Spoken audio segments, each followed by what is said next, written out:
নমস্কার, আমি রাধা। আমার এই ছোট এবং ব্যস্ততম সংসারে তোমাদের সবাইকে জানাই স্বাগত।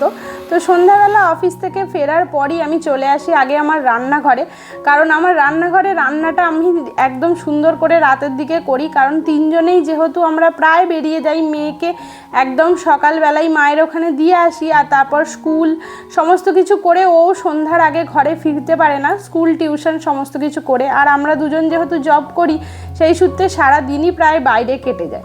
তো চলো, আজকে হাজব্যান্ডের আবদারে এসেছিল ঘরে মাটন, তো সেটাই আজকে রান্না করব, সেই ভিডিও তোমাদের সাথে শেয়ার করি। তো প্রথমেই মাটনটাকে আমি গন্ধরাজ লেবু দিয়ে মাখিয়ে রেখে দিয়েছিলাম, আর তারপর আমি ওটা সিদ্ধ করতেও বসিয়ে দেবো। আর তার সাথে সাথে হচ্ছে আমি ভাত করছি। তো এখানে প্রথমেই আমি তেলের মধ্যে দিয়ে দিয়েছিলাম তেজপাতা, এলাচ, দারুচিনি আর কাঁচা লঙ্কা, আর তার সাথে সাথে পেঁয়াজগুলোকে সুন্দর করে ভেজে নিয়েছি।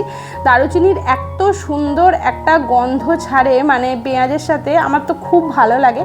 আর এর সাথে সাথেই আমি দিয়ে দেবো হচ্ছে আদা, রসুন, জিরে, ধনে বাটা, কারণ আমি জিরে ধনেটা সবসময় আদা রসুনের সাথে বেটেই স্টোর করে রেখে দিই, তো সেটাই দিয়ে দেবো। আর এটা ভালোভাবে ভাজা ভাজা হয়ে গেলে এতে আমি দিয়ে দিই হচ্ছে টমেটো।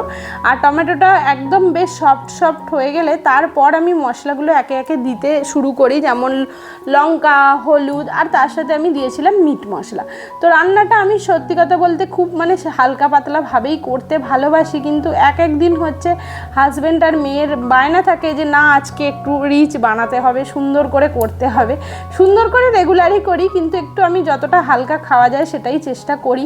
তো এখানে সমস্ত মশলা দেওয়ার পর এই জিনিসটাকে আমি ভালোভাবে কষাবো।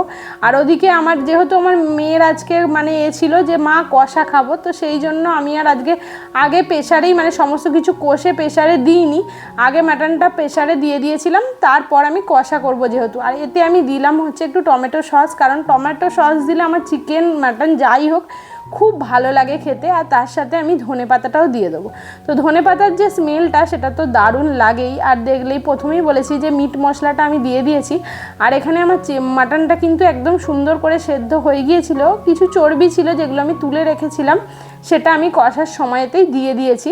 আর মেয়ে তো কষা হচ্ছে বারবার আসছে, মা হয়েছে, এভাবেই আমার দ্রুততম সংসার জীবন চলে। তার সাথে মেয়ের এক্সামও শুরু হয়ে যাচ্ছিল, তো সেই জন্য মেয়ের এক্সামের জন্য বারবার গিয়ে মেয়েকেও দেখছি, মেয়ে কী করছে না করছে সেই সমস্ত কিছু।